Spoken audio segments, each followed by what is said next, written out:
peserta kelompok kami yaitu Zena Zarifah, Muhammad Aihan, Yoga Setiawan, Zaki Andini, dan Zaki Wirananta.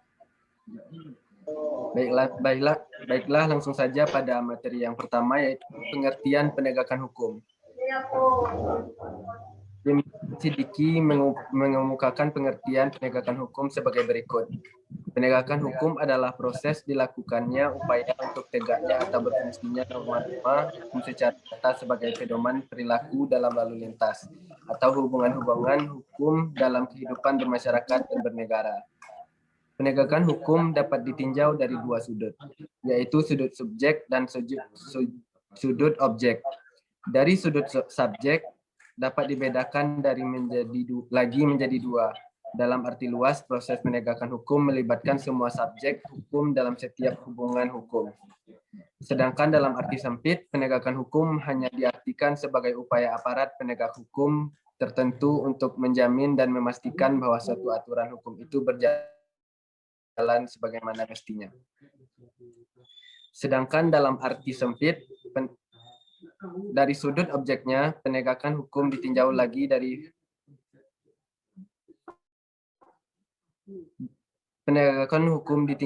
segi hukumnya. Pengertiannya juga dapat dibedakan menjadi dua.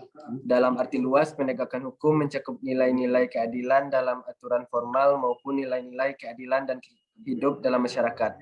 Sedangkan dalam arti sempit, penegakan hukum hanya menyangkut penegakan yang formal dan tertulis saja. 2. Faktor-faktor yang mempengaruhi penegakan hukum. Menurut Sejono Soekanto, dalam bukunya yang berjudul Faktor-faktor yang mempengaruhi penegakan hukum, ada 5 faktor yang mempengaruhi dan menentukan efektivitas penegakan hukum. Antara lain, pertama, faktor hukumnya sendiri. Ada beberapa hal yang dapat mempengaruhi penegakan hukum yang berasal dari undang-undang. Kedua, faktor penegak hukumnya. Penegak hukum dapat mempengaruhi penegak hukum apabila terdapat kesenjangan antara peranan yang seharusnya dilakukan sesuai dengan ketentuan peraturan perundang-undangan dengan peranan yang sebenarnya dilakukan perilaku nyata penegak hukum.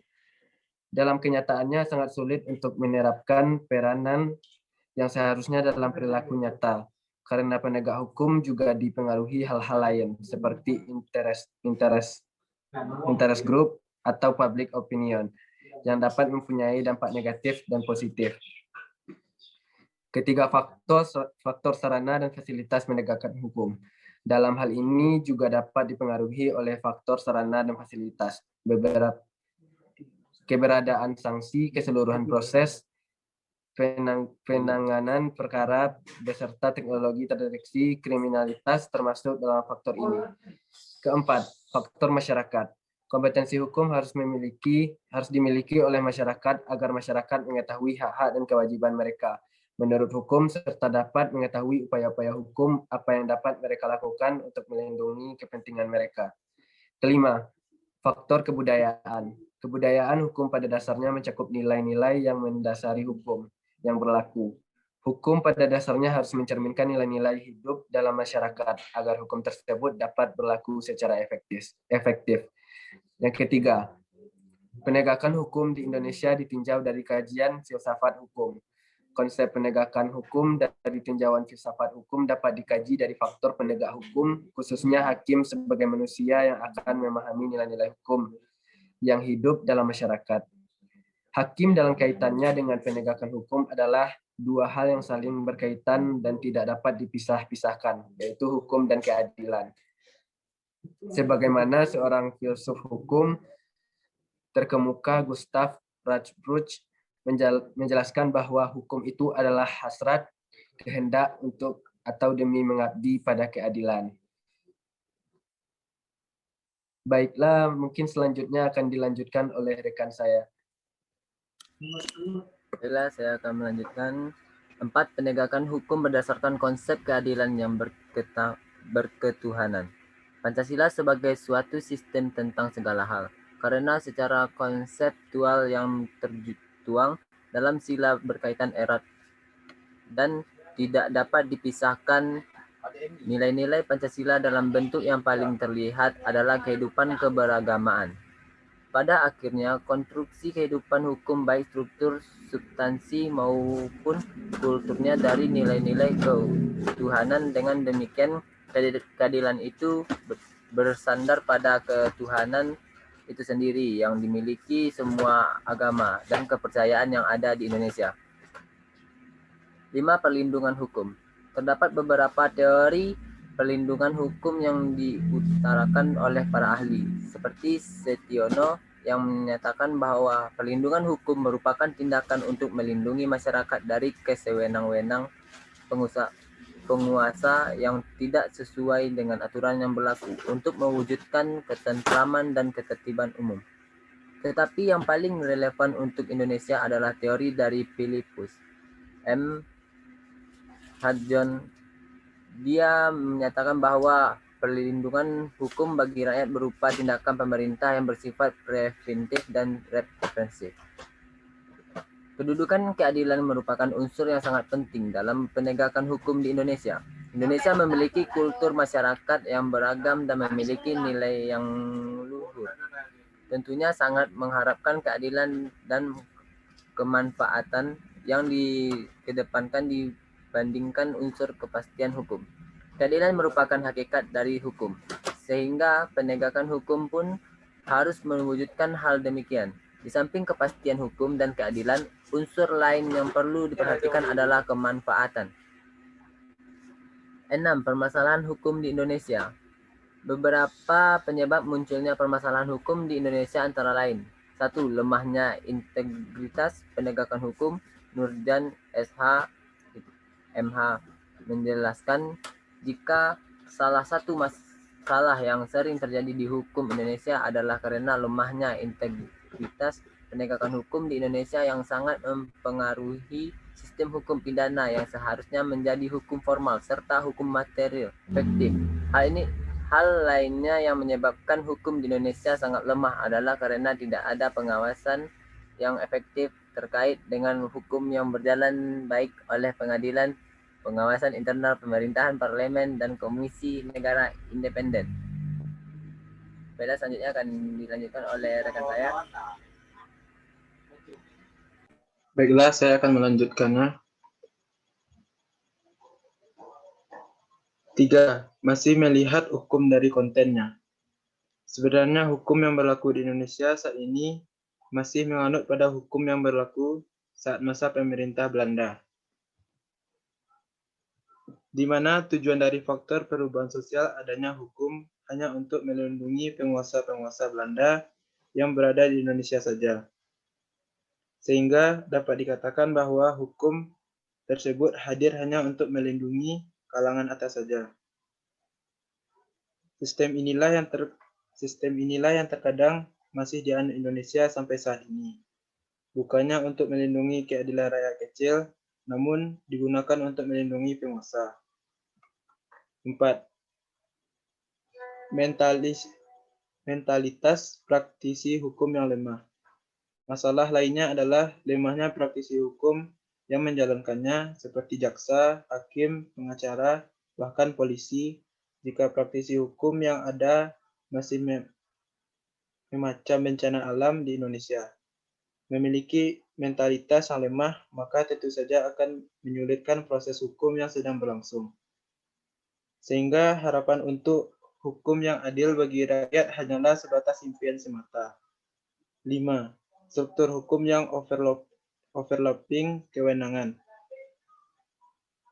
Hal lainnya yang dapat menyebabkan permasalahan hukum adalah struktur hukum di Indonesia yang terkadang overlapping terhadap kewenangan yang ada. Hal ini tentu saja akan membuat asa diferensial fungsional terabaikan yang akhirnya akan memicu konflik. 6. Sarana dan prasarana hukum kurang memadai. Di Indonesia sendiri, sarana dan prasarana hukum sangat kurang, mulai dari batas wilayah laut Indonesia dan bangunan hingga pelaku-pelaku hukum memiliki sumber daya yang terbatas. Sehingga hal inilah yang membuat jalannya hukum di Indonesia masih begitu mengalami banyak masalah. 7. Peraturan hukum yang kurang jelas. Peraturan hukum yang kurang jelas.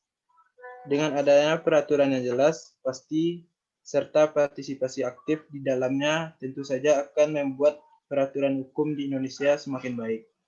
Namun sayangnya di Indonesia sendiri masih banyak masalah-masalah hukum yang berkaitan dengan penilaian multitafsir dari peraturan-peraturan yang ada. Selain itu, partisipasi publik yang sangat minim dalam pembentukan perundang-undangan juga menjadi penyebab dari masalah hukum di Indonesia. Baiklah, selanjutnya akan dilanjutkan oleh teman saya. 8. Independensi hakim masih bermasalah. Proses hukum akan berjalan baik jika hakim memiliki kekuasaan yang mendekat tanpa harus dipengaruhi dari tekanan berbagai pihak. Namun, masih banyak ditemukan kasus di Indonesia yang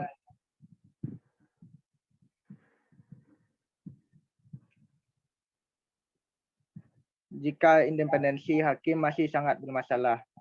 Masih banyak hakim-hakim Indonesia yang rentan terhadap suap dari beberapa pihak.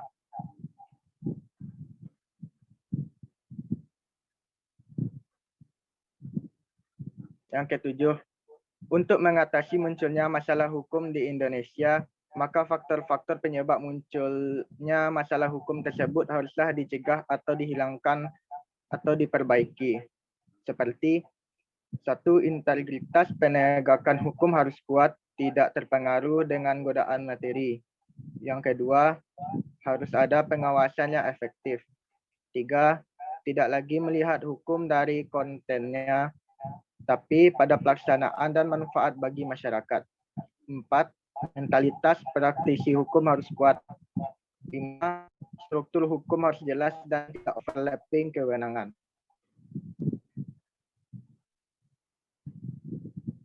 Kesimpulan, penegakan hukum adalah proses dilakukannya upaya untuk tegaknya atau berfungsinya norma-norma hukum secara nyata sebagai pedoman perilaku dalam lalu lintas atau hubungan-hubungan hukum dalam kehidupan bermasyarakat dan bernegara. Faktor-faktor yang mempengaruhi penegakan hukum. 1. Faktor hukumnya sendiri. 2. Faktor penegakan hukumnya. 3. Faktor sarana dan fasilitas. 4. Faktor masyarakat. 5. Faktor kebudayaan. Selanjutnya akan dibacakan oleh teman saya. Selanjutnya, perlindungan hukum. Terdapat beberapa teori perlindungan hukum yang diutarakan oleh para ahli, seperti Setiono yang menyatakan bahwa perlindungan hukum merupakan tindakan untuk melindungi masyarakat dari kesewenang-wenangan penguasa yang tidak sesuai dengan aturan yang berlaku untuk mewujudkan ketentraman dan ketertiban umum. Tetapi yang paling relevan untuk Indonesia adalah teori dari Philippus M. Hudson. Dia menyatakan bahwa perlindungan hukum bagi rakyat berupa tindakan pemerintah yang bersifat preventif dan represif. Permasalahan hukum di Indonesia. Beberapa penyebab munculnya permasalahan hukum di Indonesia antara lain: lemahnya integritas penegakan hukum, tidak ada pengawasan yang efektif, masih melihat hukum dari kontennya, mentalitas praktisi hukum yang lemah, struktur hukum yang overlapping kewenangan. Demikianlah presentasi dari kelompok kami. Jika ada salah dan kurang, kami mohon maaf. Sekian, terima kasih. Wassalamualaikum warahmatullahi wabarakatuh.